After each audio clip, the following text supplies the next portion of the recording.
हमारे सभी साथियों को नमस्कार, साधुवाद। आप सभी का हमारे YouTube channel finance and tech 57 में स्वागत है। और आज हम जिस टॉपिक पर बात करने जा रहे हैं वह अति महत्वपूर्ण है। आज हम इनकम टैक्स के विषय पर चर्चा करेंगे, जिसमें हम टैक्स कैलकुलेट करना सीखेंगे और साथ ही ये भी सीखेंगे कि हम अपनी टैक्सेबल इनकम को किस तरीके से निकालें। तो आइए शुरू करते हैं। इसमें हम ओल्ड और न्यू स्लैब दोनों पर ही चर्चा करेंगे, दोनों पर ही विचार करेंगे और दोनों पर दोनों पर ही विस्तार से चर्चा भी करेंगे। सबसे पहले तो आप ये बात समझ लीजिए कि आप वीडियो को बिल्कुल भी स्किप ना करें, क्योंकि एक एक पॉइंट बहुत ही महत्वपूर्ण है और आपको एक नई जानकारी मुहैया कराएगा। सबसे पहले हम नए व पुराने टैक्स स्लैब पर नज़र डालेंगे। ध्यान रहे, कहीं आप ये सोचें कि इसे तो हमने देखा है, अब क्या देखना। ऐसी गलती मत करना। हर जगह आपको कुछ नया पॉइंट मिलेगा। आइए चलते हैं असेसमेंट ईयर 2024-25 पर, जहां पर हम ओल्ड स्लैब पर चर्चा करेंगे। इसमें आप देखिए, जो हमारी इनकम है वो हमारी 2.5 लाख तक हमारी जो जीरो है, मतलब 2.5 लाख तक की इनकम पर हमें कोई कर नहीं देना पड़ेगा।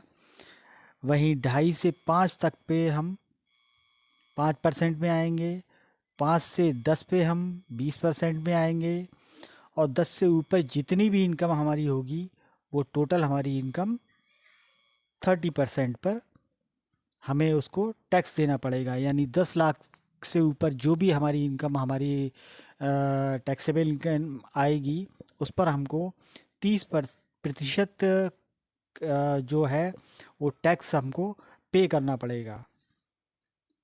इसमें एक चीज़ हम और आपको बताना चाहेंगे। इसमें सीनियर सिटीजन और सुपर सीनियर सिटीजन जिनमें 60 वर्ष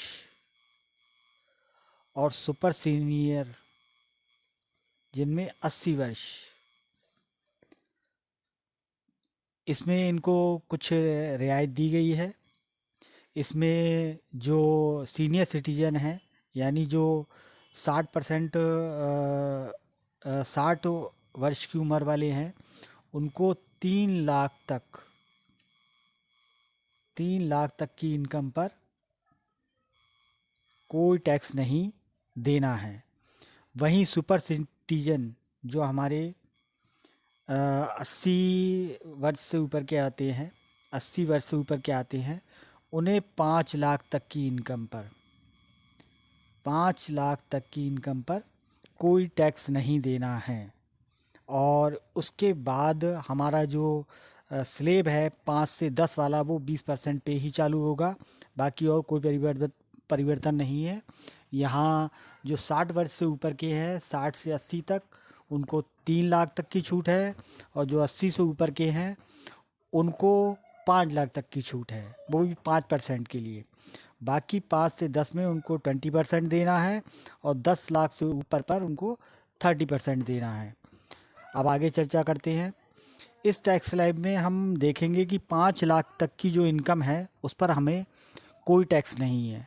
यानी पुराना जो स्लैब है उसमें हमारी डिडक्शन भी अलाउ है, और 5 लाख तक की डिडक्शन के बाद अगर हमारी टैक्सेबल इनकम 5 लाख तक आती है तो उसमें हमें छूट भी प्राप्त है।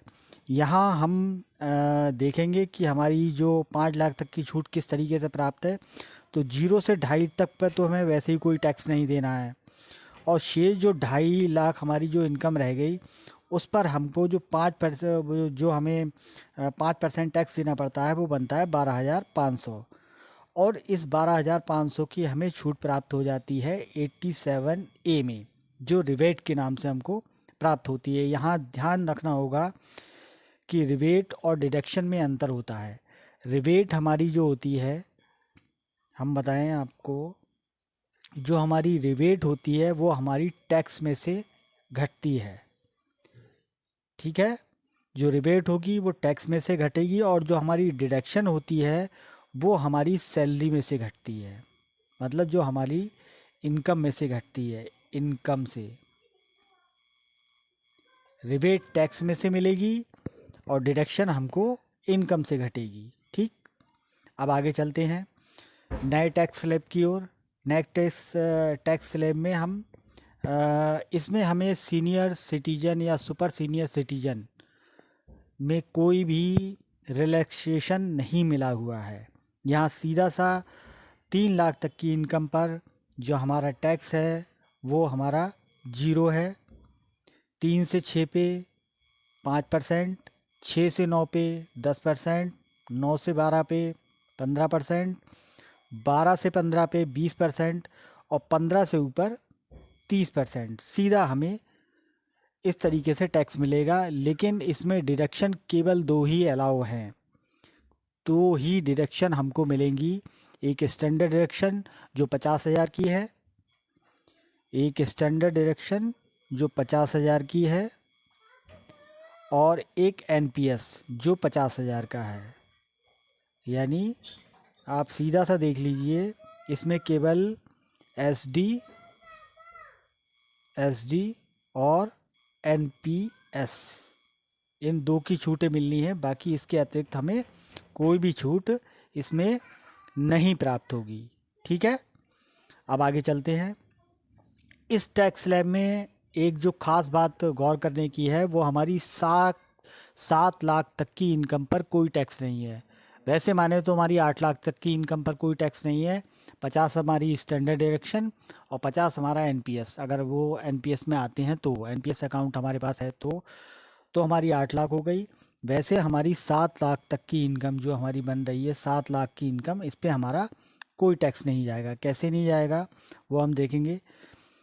तो 0 से 3 तक तो हमारा टैक्स वैसे ही नील होता है, और 3 से 6 पर जो हमारा 15,000 रुपये है, और 6 लाख से 1 लाख मतलब 7 लाख तक, यानी 1 लाख पे जो हमारा 10,000 बन रहा है, तो 15 और 10 25, ये हमारा जो 25,000 जो अमाउंट आ रहा है, ये हमारा 25,000 का जो अमाउंट है वो हमारा काय में रिबेट में आ जाएगा 87A में, जो हमारा टैक्स में से माइनस हो जाएगा। इस प्रकार हमारी जो इनकम है वो 7 लाख तक टैक्स फ्री हो जाएगी। यानी हम 7 लाख तक की इनकम पर कोई कर अदायगी हमें नए टैक्स स्लैब में नहीं मिलेगी। केवल हमारी 2 डिडक्शन एसडी यानी स्टैंडर्ड डिडक्शन और हमारा एनपीएस 50,000 रुपये वो मिलेगा। और ये दोनों चीज़ें होते हुए यदि हमारी इनकम 8 लाख रुपए है तो हमारा टैक्स निल हो जाएगा। अब हम ये हमारी जैसे ये हमारा जो टैक्स स्लैब का जो बना हुआ है, यहाँ हमारी जो टैक्स लायबिलिटी बनती है, जितनी भी टैक्स लायबिलिटी बनेगी, और ये हमारा वो सेक्शन है जो रिबेट का आता है। रिबेट में जो पुराने टैक्स स्लैब में हमारा जो 5 लाख तक की इनकम पर 12,500 की छूट मिलेगी, और जो हमारा नया टैक्स स्लैब है उसमें 7 लाख की इनकम तक यानी 25,000 रुपये तक की यहाँ छूट मिलेगी। तो वो हमारी कहाँ पर आएगी, वो हमारी ये इस जगह पे शो होगी, और हमारा जो भी टैक्स होगा वो नील होके ख़त्म हो जाएगा। ठीक है, इसके आगे हम चलते हैं। अब हम टोटल इनकम जो हमारी प्राप्त होती है, यानी टोटल इनकम और ग्रॉस इनकम, जिसे हम जो हमारी मतलब डीए बेसिक पे एचआरए वगैरह मिलाकर जो भी हमारी कुल मिलाकर जो भी हमें डीए है, बोनस है, एरियर के रूप में है, जो भी हमको प्राप्त होता है उसको हम टोटल इनकम या ग्रॉस इनकम के नाम से जानते हैं। ठीक है, टोटल इनकम या ग्रॉस इनकम के नाम से उसको हम जानते हैं। ये हमारी ग्रॉस इनकम कहलाती है। टोटल इनकम या ग्रॉस इनकम जो भी हमारी निकल के आती है। अब हम इससे टैक्सेबल इनकम निकालेंगे हम, और टैक्सेबल इनकम हम जितनी भी डिडक्शन होती हैं वो हम जब हम माइनस कर लेते हैं तो हम अपनी जो टैक्सेबल इनकम होती है वो हम कैलकुलेट करते हैं। और इसमें हम ओल्ड और न्यू दोनों टैक्स की जो चीज़ें हैं वो उनको साथ लेकर चलेंगे, जिससे हमें पता चल जाए कि हमारी कौन सी छूट किस में मिल रही है और कौन सी छूट किस में नहीं मिल रही है। तो आइए चलते हैं इससे आगे। अब आते हैं हम अपने टैक्स। ये हमारा ओल्ड सिस्टम है और ये हमारा न्यू सिस्टम है। इसमें हमारी ग्रॉस सैलरी हमने दोनों में अपनी 15 लाख मान ली है। ठीक है। इसमें हमने जो भी हमें ग्रॉस सैलरी का मतलब जितना भी हमको बेसिक पे है, हमारी जो डीए है, जो एचआरए है, या किसी प्रकार के और अलाउंस जो भी हमको मिलते हैं, वो सब हमारे कितने हैं, 15 लाख रुपए हैं। अब इसमें से हम देखेंगे क्या क्या छूट हमको मिलेगी। तो एसडी की छूट हमको दोनों जगह मिलती है। तो एसडी की छूट हमें 15 लाख में से घटाने के बाद हमारी 14,50,000 रुपये हमारी ये दोनों जगह हो गई। इसके बाद एनपीएस की छूट दोनों जगह मिलेगी 50,000 की, जो हमको मिल गई। तो हमारी जो दोनों में इनकम निकल के आ रही है वो हमारी 14,14 लाख रुपए आ रही है। ये हमारा पेज 1 हो गया। अब आगे चलते हैं। अब ये 14,14 लाख रुपए जो हमारी इनकम निकल के आ गई, ये 14 लाख रुपए जो आ गई, अब हम इसमें से क्या क्या और माइनस कर सकते हैं ओल्ड में और न्यू में। एचआरए को हम पहले माइनस कर सकते थे या करते, लेकिन हमने उस समय माइनस नहीं किया, क्योंकि हमें ये दिखाना था कि ओल्ड और न्यू में क्या क्या समानताएं हैं, मतलब कौन कौन सी छूटें दोनों जगह प्राप्त होंगी। तो इसीलिए हमने एचआरए को यहाँ ले लिया है। अब ये एचआरए किसी में ज़्यादा या किसी में कम हो सकता है, और सीधा सा मतलब है कि हमको क्या मिलेगा और क्या नहीं मिलेगा, कौन सी छूट डायरेक्शन मिलेगी, कौन सी डायरेक्शन नहीं मिलेगी, इस बात पर हम यहाँ पे चर्चा करेंगे। तो एचआरए की डायरेक्शन ओल्ड में मिलेगी, न्यू में नहीं मिलेगी। अब हमारी जो इनकम यहाँ पे हमारी जो इनकम आई वो 13,60,000 रुपये निकल के आ गई एचआरए घटाने के बाद, और यहाँ पर हमारी 14 लाख ही रही। इसके बाद हमारा हाउस लोन इंटरेस्ट जो हमारा 2 लाख तक माफ़ है, जो हमारे ओल्ड में है, न्यू में नहीं है। इसके अलावा 80 की जो 80 की जो छूटें मिलती हैं वो हमारी 1.5 लाख तक अलाउ हैं, इसमें नहीं है। इस प्रकार जो हमारी इनकम ओल्ड में निकल के आई वो 10,10,000 निकल के आई, और यहाँ हमारी 14 लाख ही पूरी की पूरी दिखाई दे रही है। अब हम चलते हैं इससे आगे।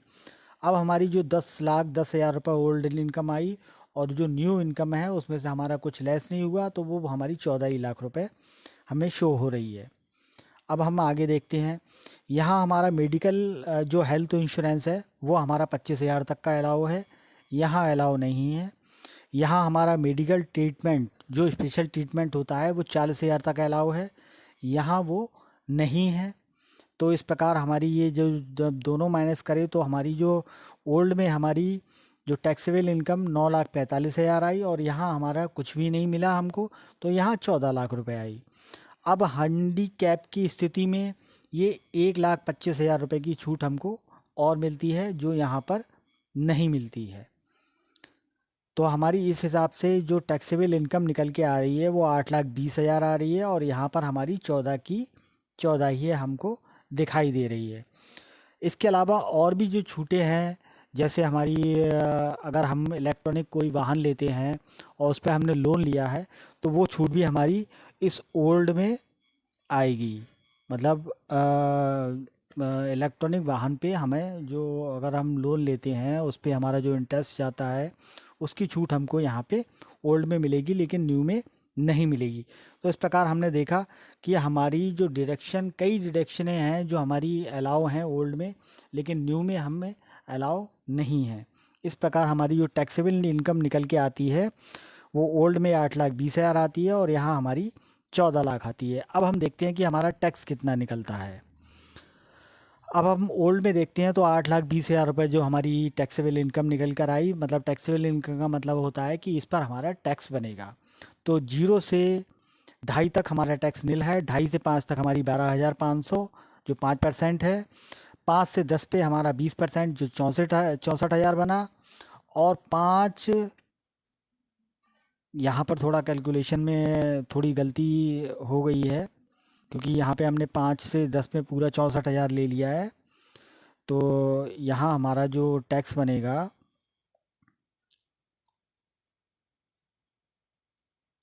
वो 3,20,000 पे, हाँ सॉरी, सही सही है, 3,20,000 पे हमारा 20%, ये हमारा 64,000 बैठा।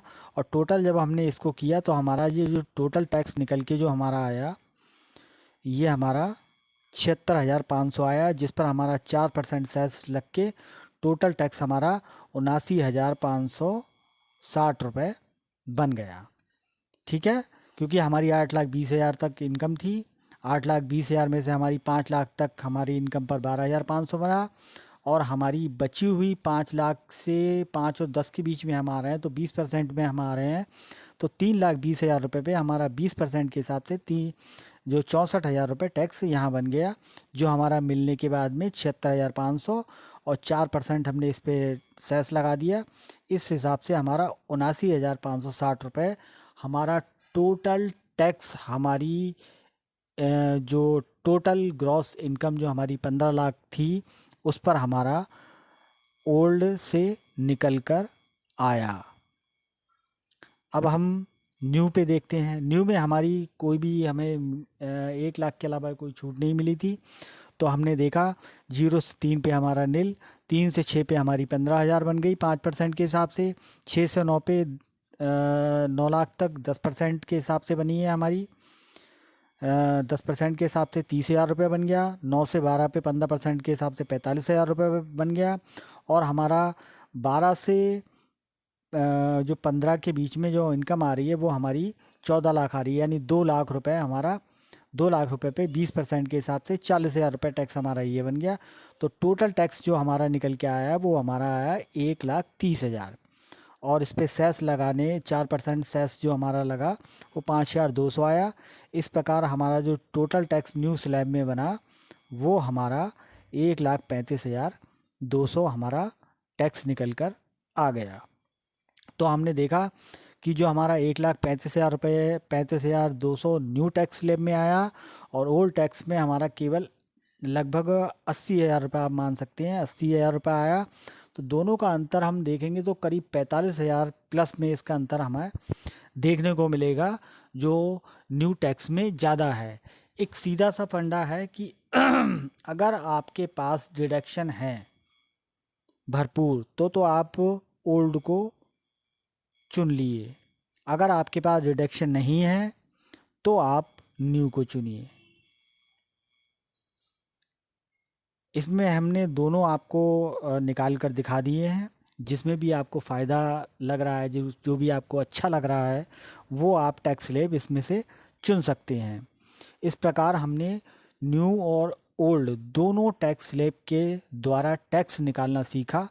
अब आप अपनी सुविधा के अनुसार जो चाहें टैक्स सिस्टम को अपना सकते हैं, और उससे अपना जो आय विवरणी है वह भर सकते हैं।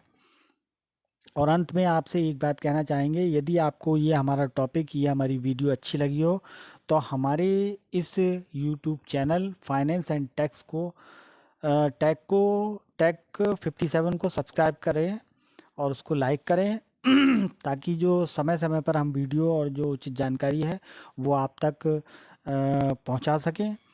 और इसी के साथ ही हम अपने वीडियो का अंत कर रहे हैं, यानी समाप्त कर रहे हैं। और आपको धन्यवाद देना चाहेंगे कि आप हमारे साथ इस पूरे वीडियो के दौरान बने रहे। उसके लिए आपका बहुत बहुत धन्यवाद, साधुवाद। मिलते हैं अगले वीडियो में, तब तक के लिए नमस्कार।